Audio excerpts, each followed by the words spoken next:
It's Tanaya, the Perspective Dealer. TP if you're cool.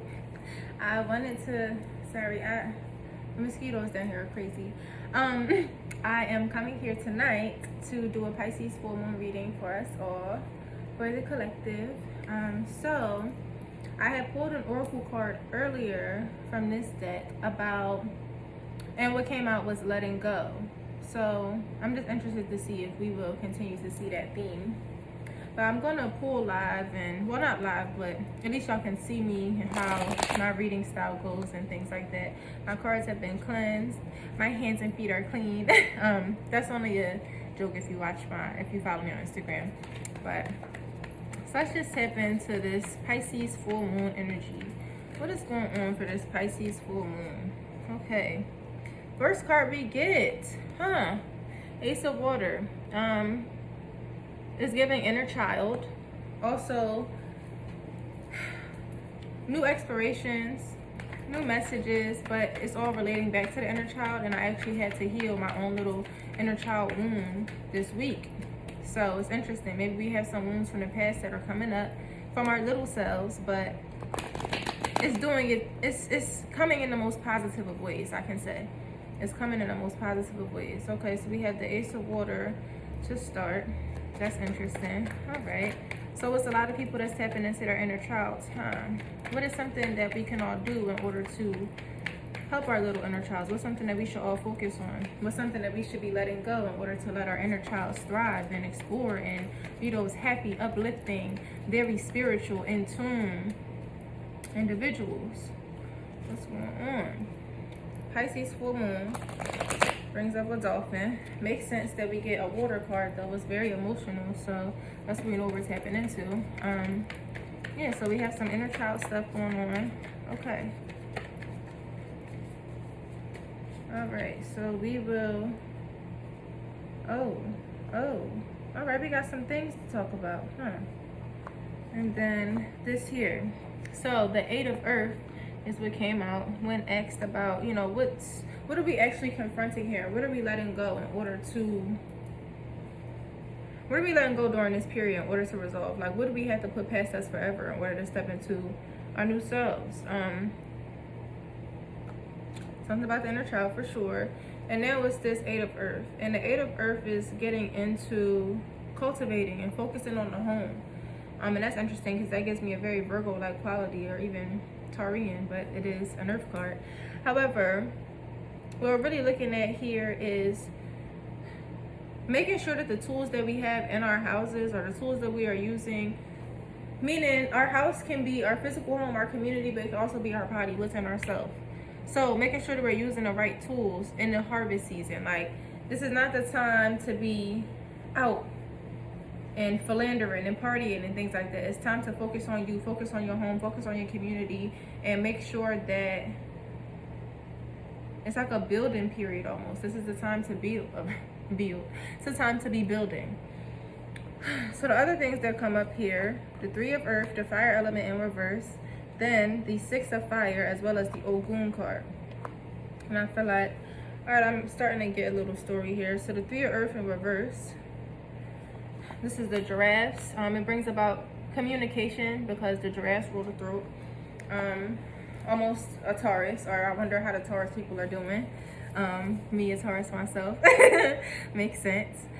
So yeah, communication, working with others, being able to speak your truth, speak what you want. Maybe some of us have some blocked childhood memories that come to communication where you don't feel like you're allowed to speak, or the people that you're around, they're not actually a part of your conversation, So then we have the fire element upside down. Fire element representing rebirth and everything new, and a lot of things have to go up in flames before something else starts. You know how they say, let's burn this down in order to build the new. So that being in reverse, I just think it's a sign of maybe not recognizing the power in your voice, not recognizing the power in your communication, whether it's written or verbal or oral. There definitely needs to be some attention being paid to the way that you communicate, and maybe put some fire behind it in order to have yourself really be heard, in order to really bring to light what it is that little you is trying to overcome or will overcome, because this is the time, this is it, like this is it for that cycle. If you're not ending that cycle now, you might be stuck in it for quite some time. But yes, communicate. We need to be communicating. Oh, sorry, upside down. Yes, we need to be communicating in order to build community, in order to be able to best use our resources, in order to best build the home, in order to best build the community.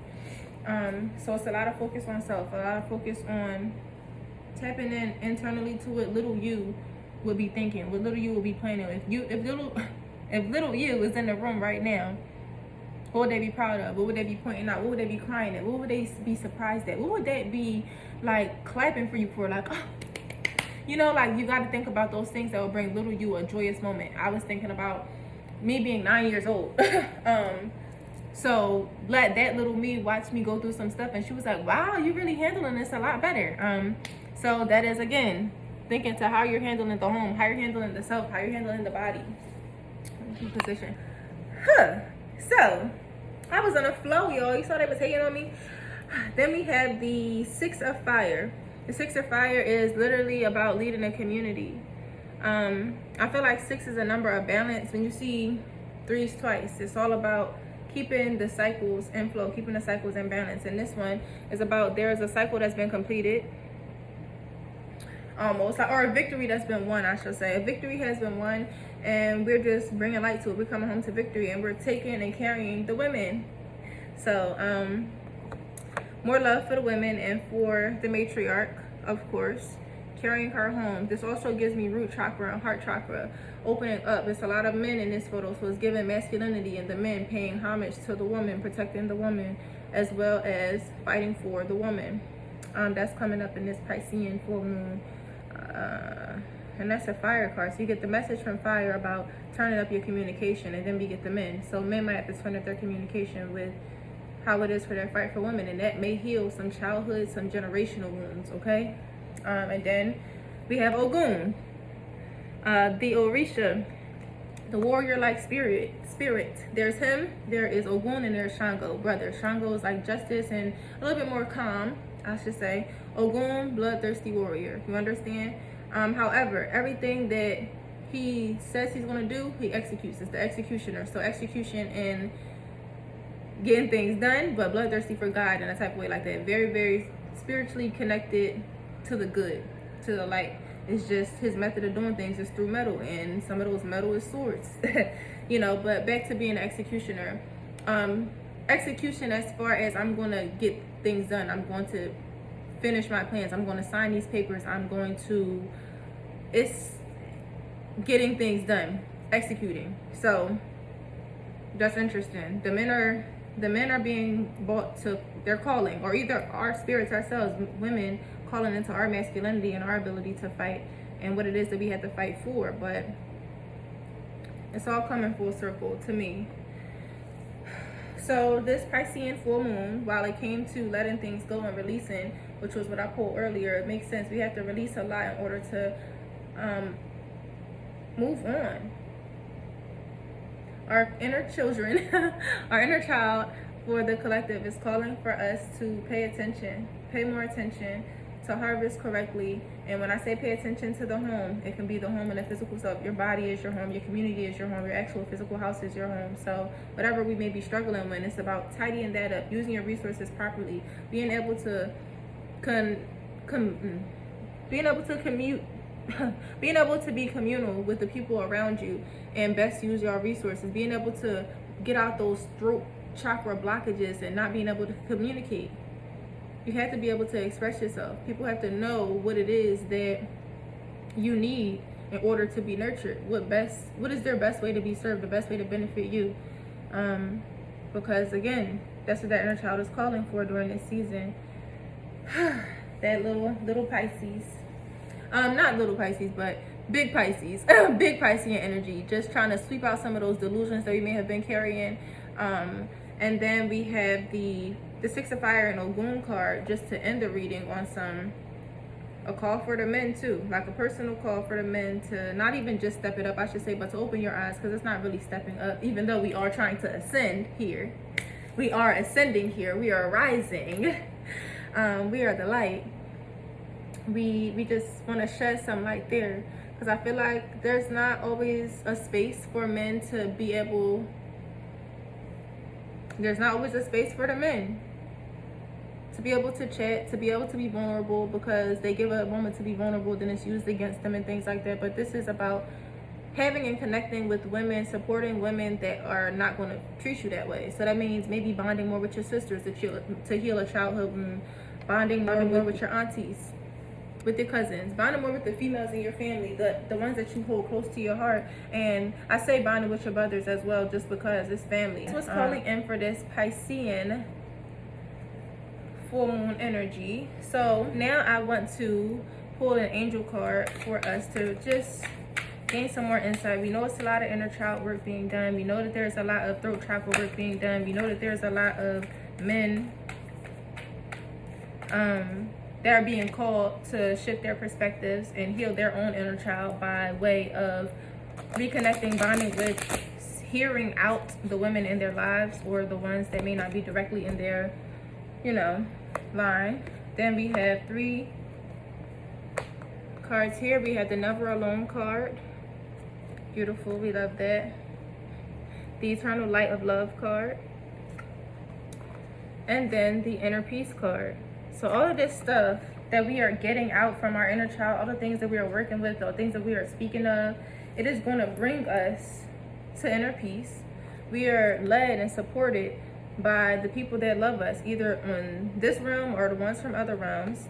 So you're never really alone. And even if you feel like you're alone, you look around and you can't see it, you gotta feel it. You gotta take some time to know that, wow, I'm not here by myself, because you're never alone. The Eternal Light of Love, and this has every single zodiac in here, every single zodiac symbol. So for this one, the Eternal Light of Love card, I just want to read the affirmation from the book. I trust in the eternal light of love, which stems from my soul and the heart of all creation. I trust in the eternal light and love within every situation I find myself in. I trust in a divine light.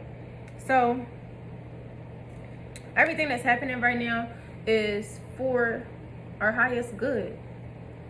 We've done a lot of the work, and it's taking a visual some time to catch up, but sometimes that visual isn't catching up because there's still a little bit of work to be done in order to etch in this new view. So that is a little, just gotta operate from love and know that love is always going to win. You're never alone. It's a winning time. So, and then 26 we get inner peace.